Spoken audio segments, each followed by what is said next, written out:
अस्सलामुअलैकुम, नमस्ते, सत श्री अकाल। कैसे हैं दोस्तों? उम्मीद करता हूं कि आप लोग अच्छे ही होंगे।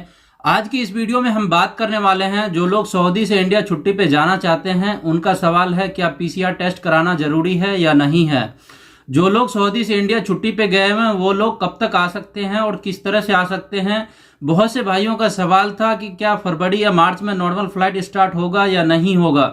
जिन भाई का पासपोर्ट पे वीजा स्टैंप हो चुका है और गम का मेडिकल एक्सपायर हो गया है वो अभी तक नहीं आ पाए हैं तो आज की इस वीडियो में आप लोगों के साथ पूरी डिटेल में बात करने वाला हूं, तो आप लोग मेरे साथ लाइन पे बने रहिए। तो चलिए इस वीडियो को स्टार्ट करते हैं। अगर आप मेरे चैनल पे पहली बार आए हैं तो प्लीज इस चैनल को सब्सक्राइब कर लीजिए, साथ ही बेल आइकन को प्रेस कर दीजिए ताकि मैं कोई भी वीडियो अपलोड करूं तो उसका नोटिफिकेशन आपके पास सबसे पहले आ जाए। सबसे पहले हम बात कर लेते हैं जो लोग सऊदी से इंडिया, पाकिस्तान, बांग्लादेश या किसी भी कंट्री छुट्टी पे जाना चाहते हैं, एग्जिट या फाइनल एग्जिट, उसके लिए। अगर आप छुट्टी जाना चाहते हो सबसे पहले आप अपने कफिल को बोलिए कि मैं छुट्टी जाना चाहता हूं, वो आपका छुट्टी लगाएगा। उसके बाद आप जाके टिकट ले सकते हैं। अगर आपका कफिल या कंपनी छुट्टी नहीं लगाता है और आप जाके डायरेक्ट टिकट ले लेते हैं तो छुट्टी लगाने में उसके टाइम का थोड़ा आगे पीछे भी हो सकता है, तो आपका पैसा बर्बाद हो जाएगा। पहले आप छुट्टी लगवाइए, उसके बाद टिकट लीजिए। टिकट लेने के लिए जिस एरिया में आप रहते हैं उसी एरिया में ऑफिस होता है। बहुत सी ऐसी ट्रैवल एजेंसी है, उस ऑफिस में आप जा करके आप टिकट ले सकते हैं। अगर आप रियाद में रहते हैं आप बथा मार्केट जा करके टिकट ले सकते हैं। अगर आप अपने कॉलोनी के आसपास टिकट लेते हैं तो 100, 150 या 200 रियाल ज़्यादा होगा। बथा जाते हैं तो वहाँ आपको थोड़ा सस्ता मिल जाएगा। बथा में जाके आप टिकट लेते हैं तो आपको दो बातों का ध्यान रखना है। बथा में क्या है कि बहुत से ऐसे ट्रैवल एजेंसी है कि अगर आप दोनों साइड का टिकट लेके जाते हो और छुट्टी जाने के बाद जब आपका वापसी आने का टाइम होता है तो इतने में वो लोग आपका टिकट कैंसिल कर देगा और आपको परेशान करने के चक्कर में वो 2 पैसा बचा लेगा। आप उसके साथ लड़ाई और झगड़े नहीं कर सकते हैं। आप कोशिश कीजिए आप जिस एरिया में रह रहे हैं उसी एरिया में आप टिकट लीजिए। 150 रियाल फालतू भी हो तो कोई बात नहीं, पर आपको टेंशन नहीं होगा, आप बिल्कुल आसानी से आ सकते हो। बथा में बहुत सारे ऐसे ट्रैवल एजेंट्स हैं जो चीट करते हैं, बहुत ऐसे भी हैं कि बहुत अच्छे भी हैं। जिस डेट में आपकी टिकट है उस डेट और उस टाइम से आपको कम से कम तो आपको 48 घंटे पहले आपका कोरोना टेस्ट की सर्टिफिकेट होना चाहिए। अगर आप टेस्ट के लिए जाते हैं तो आपसे 250 रियाल का फीस आपसे लेगा।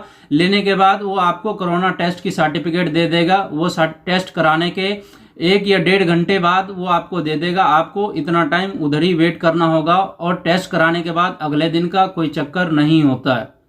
अगर ये टेस्ट की सर्टिफिकेट आप दिल्ली, मुंबई, हैदराबाद कहीं भी लेकर के जाते हैं तो आप वो सर्टिफिकेट दिखाने के बाद आप सीधा घर जा सकते हैं। अगर ये टेस्ट सर्टिफिकेट आपके पास नहीं है, बेशक आप लखनऊ या मुंबई या बिहार या दिल्ली आप कहीं भी जाते हैं तो आपका वहाँ फिर से टेस्ट होगा और आपका टाइम वेस्ट होगा। हालांकि आप लखनऊ जाते हैं तो वहाँ आपका क्वारंटाइन नहीं होगा, पर आपका टेस्ट होगा। अगर टेस्ट में कोरोना पाया गया है तो आपका क्वारंटाइन कर दिया जाएगा।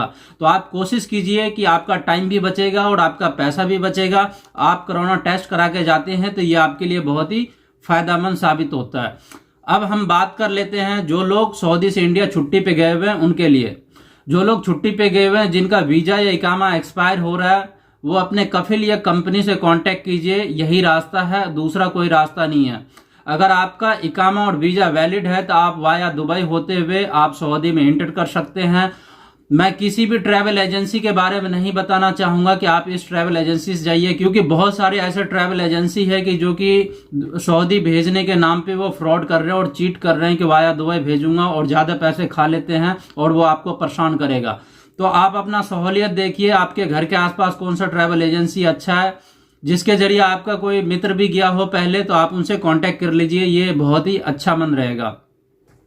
अब हम बात कर लेते हैं जो लोग इंडिया में हैं उनका सवाल था कि मेरा गम का मेडिकल एक्सपायर हो रहा है। अगर आपने सारा डॉक्यूमेंट एजेंट को दे दिया है वीजा स्टैंप करने के लिए और आपका वीजा स्टैंप नहीं हुआ है और आपका गम का मेडिकल एक्सपायर हो गया है तो वो गम का मेडिकल आपका फिर से होगा। पुराना वाला जो मेडिकल टेस्ट है उसका कोई लेना देना नहीं है, वो किसी काम का नहीं है। अगर आपका वीजा स्टैंप हो गया है या इमिग्रेशन नहीं हुआ था या फ्लाइट की टिकट नहीं हुआ था या हो भी गया था, उसके बाद अगर आपका गम का मेडिकल एक्सपायर होता है तो गम का मेडिकल का कोई लेना देना नहीं होता है और गम का मेडिकल का काम बस इतना ही होता है, वीजा स्टैंपिंग तक। अगर आपका एक बार वीजा स्टैंप हो गया तो गम का मेडिकल का कोई मतलब नहीं है, चाहे वो एक्सपायर हो या वैलिड हो। अब बात आ जाती है वीजा के ऊपर। वीजा के ऊपर आपने देखा होगा कि 90 डेज वैलिडिटी लिखा होता है। वो 90 डेज वैलिडिटी इसलिए लिखा होता है कि जिस डेट में आपका वीजा स्टैंप हुआ 90 डेज के अंदर आपको उस कंट्री में इंटर कर जाना है जिस कंट्री का आपका वीजा स्टैंप हुआ है। अगर उस डेट में आप इंटर नहीं करते हैं तो ये वीजा एक्सपायर्ड तो हो ही जाता है। आप अपने कफिल या कंपनी को कांटेक्ट करते हैं तो वो लोग वहां से अपडेट करवा देता है।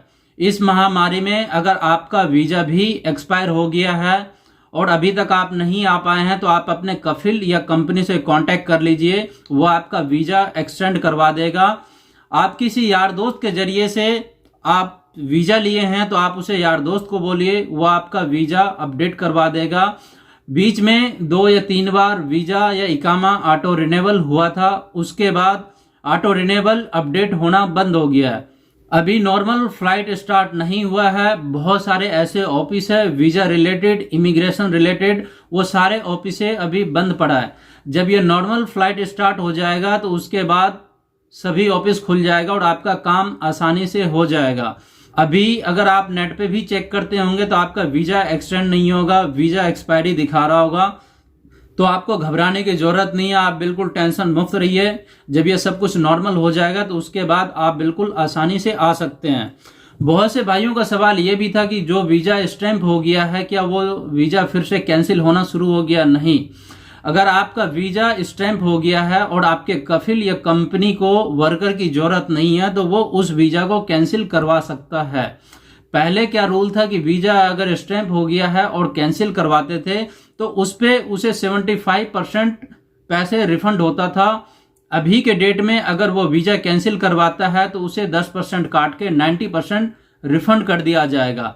तो जाहिर सी बात है कि जिन्होंने वीजा निकाल के भेजा है तो उसे वर्कर की जरूरत है, वो आपको मंगवाएगा ही मंगवाएगा। तो आप घबराइए मत, आप बिल्कुल आसानी से आ सकते हैं। फ्लाइट का अभी कोई अपडेट नहीं है कि फ्लाइट कब से नॉर्मल तरीके से स्टार्ट होगा, क्योंकि सऊदी की गवर्नमेंट ने 1 जनवरी का नाम बोला था तो 3 जनवरी से उन्होंने फिर सब कुछ नॉर्मल कर दिया है कि जो आदमी जाना चाहता है वो जा सकता है। नॉर्मल बोले तो जो बीच में 1 हफ्ते के लिए फ्लाइट को बैंड किया था उसे रीस्टार्ट कर दिया फिर से। अगर आप इंडिया में हैं या सऊदी आना चाहते हैं तो आप इस वक्त कुछ नहीं कर सकते हैं। सऊदी आने के लिए आप किसी भी कंट्रीज से चाहें तो आ सकते हैं इंडिया छोड़ करके, क्योंकि इंडिया का फ्लाइट बिल्कुल ही बंद है। आप भी इन चीज को समझ सकते हैं। इंडिया की गवर्नमेंट ने 31 जनवरी तक के लिए फ्लाइट को वैसे ही बैन कर रखा है कि हम 31 जनवरी के लिए बैन कर रखे हैं, पर फिर भी इंडिया से फ्लाइट दुबई जा रहा है, कतर जा रहा है और भी कई कंट्री में जा रहे हैं, पर सऊदी नहीं आ रहा है।